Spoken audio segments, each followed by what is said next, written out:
জিয়া আমার বাবাকে বিনা অপরাধে ফাঁসি দেয়। আমার কি অপরাধ ছিল? কেন আমি বাবা ডাকতে পারলাম না? বাবার আদর সোহাগ ভালোবাসা থেকে এই খনি জিয়া আমাকে বঞ্চিত করে দিল। আমার মায়ের অন্য জায়গায় বিয়ে হয়ে গেছে। আমি কিছুদিন থাকি নানির বাড়ি, কিছুদিন থাকি দাদার বাড়ি। ঘুরে ঘুরে ঘুরে ঘুরে আমি বড় হই। মাত্র 13 বছর বয়সে আমার পরিবার লোক আমাকে বিয়ে দিয়ে দেয়। সবাই মানে একটা দায় মুক্ত হতে চায়, মানে কেউ ভালোবাসা কি জিনিস আজ পর্যন্ত আমি কারো কাছে পেলাম না।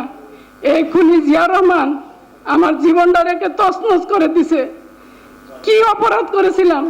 কেন এত বড় শাস্তি খুনি জিয়া রহমান দিল? আমি কি দুর্ভাগা সন্তান?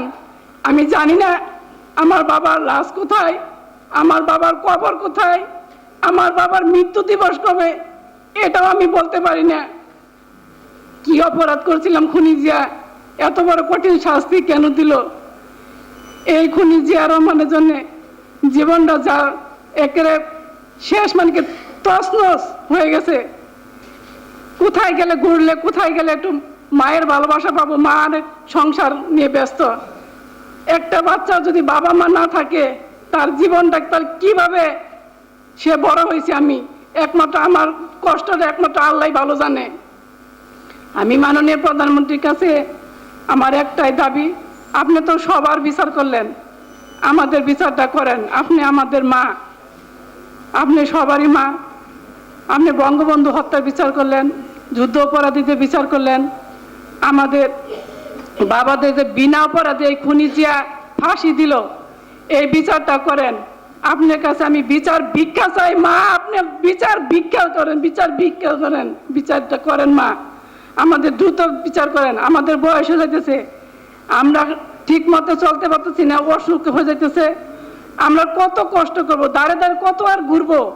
আমাদের বিচারটা করে আমাদের একটু শান্তিতে মরতে দেন, আমরা একটু শান্তি নিয়ে কবরে যাইতে চাই মা, আপনি আমাদের বিচারটা করেন, আমাদের দাবিগুলো মেনে নিন। আমরা অন্তত মরে একটু শান্তি পাবো যে না, আমাদের বাবারা নির্দোষ ছিল, এই খুনি জিয়া বিনা অপরাধে আমাদের বাবাদেরকে ফাঁসি দিয়েছে। এইটুক নিয়ে যাতে শান্তিতে একটু মরতে পারি। মা আপনি বিচারটা করেন, সুষ্ঠু তদন্তকে বিচারটা করেন। সাংবাদিক ভাইয়েরা আপনারা সারা বিশ্বের মানুষকে জানিয়ে দেন যে আমাদের বাবারা কোনো অপরাধ ছিল না, তারা নির্দোষ, বিনা অপরাধে খুনি যে আমার বাবাদেরকে ফাঁসি দিছে। মা আপনি কাছে অনুরোধ, আমরা ইতিমে আপনি একজন ইতিমের কষ্ট একমাত্র আপনিই বুঝেন যে একটা ইতিম থাকা কত মানে দুঃখজনক। আপনাকে এটা আমরা কি বলবো, আপনি তো বুঝছেন আপনাদের কষ্টগুলা, কারণ আপনি ইতিম, আমরাও ইতিম। আপনার কাছে বিশেষ অনুরোধ, আপনার কাছে বিচার ভিক্ষা চাই মা, আপনি তাড়াতাড়ি আমাদের বিচারটা করেন।